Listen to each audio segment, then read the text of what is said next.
May time na talagang darating sa trabaho na pakiramdam mo lahat ng boss nakatingin sa'yo, na parang naghahanap sila lahat ng mali sa'yo.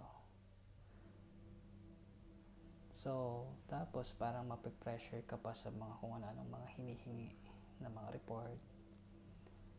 At dahil sa ganun na pakiramdam, mapapaisip ka na lang na parang gusto mo na mag-resign, gusto mo nang umalis.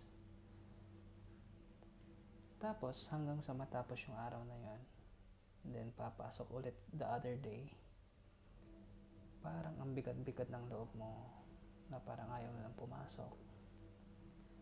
Dahil nag-expect ka naman na naman ng worse that day.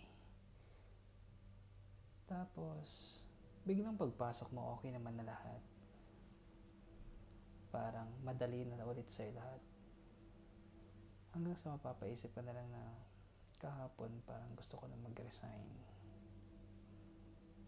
So mapapasabi ka na lang na lilipas din pala talaga lahat.